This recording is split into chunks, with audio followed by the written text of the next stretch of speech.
దేవుని అడ్డు పెట్టుకొని చంద్రబాబు నాయుడు గారు రాజకీయం చేస్తున్నారు అని వాగే జగన్మోహన్ రెడ్డి అయినా లేకపోతే ఏ వైసీపీ లీడర్నైనా సరే చెప్తున్నాం, నిర్మోమాటంగా చెప్తాం, పళ్ళు రాలగొడతాం. ఎందుకు పళ్ళు రాలగొడతాం అంటే దేవుడి పేరుతో రాజకీయం చేసేది వైసీపీ ప్రభుత్వం. దేవుడు, వరదలు, లేకపోతే శవాలు, ఏది ఎక్కడ అవకాశం వచ్చినా రాజకీయం చేయడానికి ముందుండేది వైసీపీ ప్రభుత్వం. ఆఖరికి ఇంట్లో సొంత చిన్నాన్ని చనిపోతే ప్రెస్ ముందుకు వచ్చి సిగ్గు సరం వదిలేసుకొని చంద్రబాబు నాయుడు గారు చేయించారని చెప్పి అబద్ధాలు చెప్పాడు ఆ రోజు.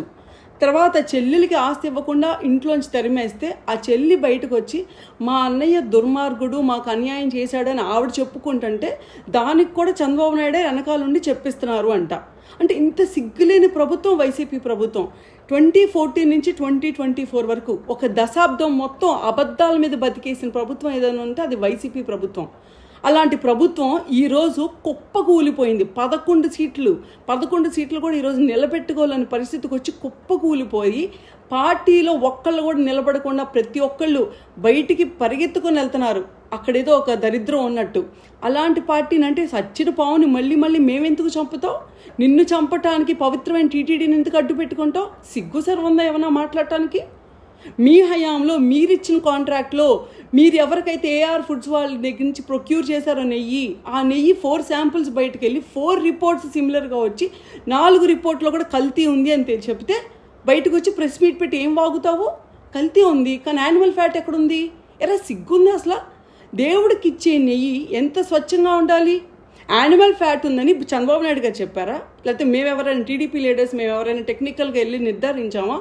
వాళ్ళ రిపోర్ట్స్ ఏదైతే ఇచ్చారో ఇంప్రెషన్స్, దానిలో ఐఎస్ఓ సర్టిఫైడ్ కంపెనీ ఏదైతే చెప్పిందో దాని ప్రకారమేగా చెప్పావు సో అండ్ సో ఇంగ్రీడియంట్స్ ఉన్నాయని. సిగ్గు సరం లేదా బాబు గారు చెప్తున్నారని చెప్పడానికి? ఏం మాట్లాడుతావు?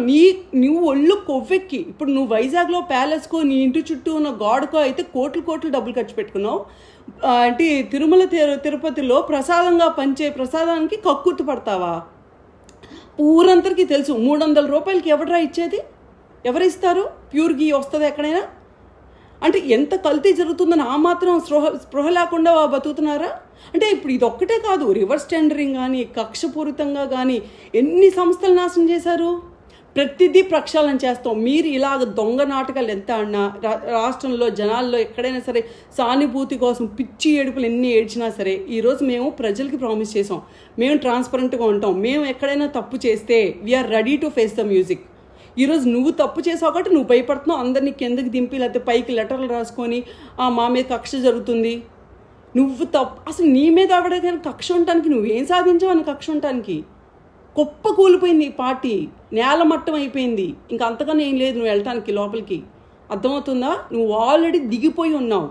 సో మీరేంటో మీ స్థాయి ఏంటో గ్రహించి మీరు ఎవరితో మాట్లాడుతున్నారు, ఎలాంటి వ్యక్తి మీద మీరు నిందలేస్తున్నారో గ్రహించి మాట్లాడండి.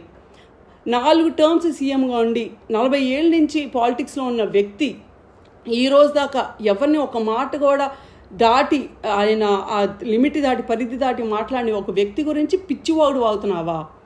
నీకన్నా సరే నువ్వు కాదు కదా నాకు తెలిసి, ఆయన కన్నా బాధ్యతగా ఈ రాష్ట్రంలో ఏ లీడర్ ఉండరు. అలాంటి వ్యక్తి ఒక మాట మాట్లాడారంటే దాంట్లో ఎంతో అర్థం ఉంది. నువ్వు ఎన్నో తప్పులు చేస్తే ఆయన ఎంతో సహించి ఓర్చుకొని దాని గురించి క్షుణ్ణంగా జూలైలో తెలిసినా సరే వెంటనే చేయలేదు రాజకీయం. దాని గురించి క్షుణ్ణంగా కమిటీలు వేసి తెలుసుకొని ఈరోజు బయటకు వచ్చి స్టేట్మెంట్ ఇచ్చాం. మూసుకొని ప్రూవ్ చేసుకో. లేకపోతే అందరికీ ప్రజలందరికీ ఎవరైతే నువ్వు ఆ లడ్డూలు కొనుక్కున్నారో వాళ్ళందరికీ సారీ చెప్పు. అంతేగాని ఇలా వచ్చి ఈ పిచ్చి రాజకీయాలు ఇంకా చేయమాకు దేవుడి విషయంలో కూడా. Thank you.